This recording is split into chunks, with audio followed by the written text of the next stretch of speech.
From Washington, this is VOA News.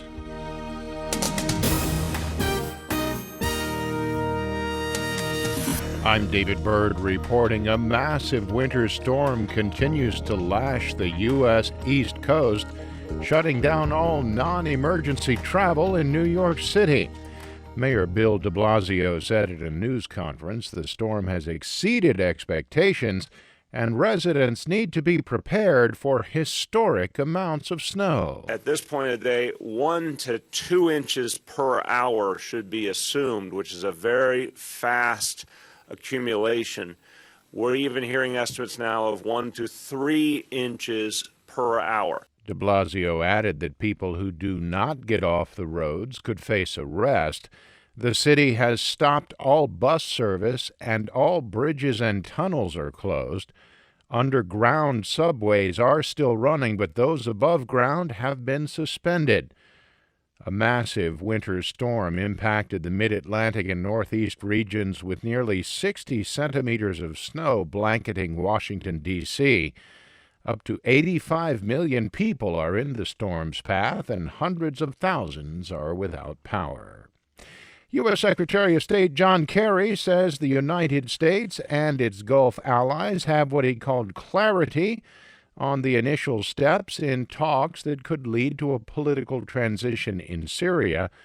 Speaking in Saudi Arabia Saturday, Kerry said there was agreement that the International Syria Support Group would meet to resolve any differences that arise in the first round of UN-sponsored talks. That is why the ISSG will meet shortly thereafter in order to address any concerns that may or may not come up out of the first meeting, in which we need to try to build some consensus. Saudi Arabia, Iran, and the United States are among the world powers that make up the support group that has been backing the UN-led process. This is VOA News. Vice President Joe Biden stressed the strategic importance of Turkey after a meeting with Turkey's Prime Minister Ahmet Davutoglu Saturday in Istanbul. As Dorian Jones reports, Biden said that both countries have made progress on a number of issues. The Syrian conflict and the war against Islamic State, or Daesh as it's called, topped the agenda of talks between Vice President Biden and Prime Minister Davutoglu. Ankara has been pressing Washington to intervene militarily in the conflict. More common ground appeared to be found, with Biden acknowledging Ankara's stance towards the Kurdish rebel group, the PKK, and Islamic State as equal threats. In terms of their actions, Daesh and PKK and al-Nusra, there's no substance to this. They're terrorist groups. They're simply terrorist groups. Ankara has been strongly criticized by its allies for focusing its military efforts more on the PKK, which is fighting Islamic State in neighboring Iraq. Dorian Jones of VOA News, Istanbul. Iran's supreme leader, Ayatollah Ali Khamenei, is calling for closer economic and security ties with China. Khamenei told Chinese President Xi Jinping during a meeting Saturday that Tehran was seeking to expand ties with what he called more independent countries like China because, in his words, Iranians never trusted the West.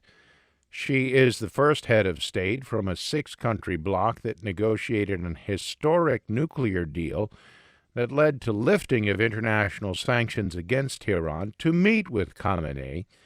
He met with Iranian President Hassan Rouhani earlier in the day at the president's residence. The two leaders oversaw the signing of 17 agreements aimed at expanding diplomatic and economic cooperation. International Monetary Fund head Christine Lagarde says she believes Europe's refugee crisis is placing the continent's Schengen zone at risk. Lagarde said Saturday at the World Economic Forum in Davos the swelling number of refugees in Europe has pushed the Schengen Agreement to a make-or-break point. The Schengen area is comprised of 26 European countries that have mutually decided to eliminate passport and immigration controls at their joint borders. That enables citizens of the zone to travel internationally without any limitations. And an American student detained in North Korea for alleged anti-state activities has been described by his fellow travel partners as a typical tourist.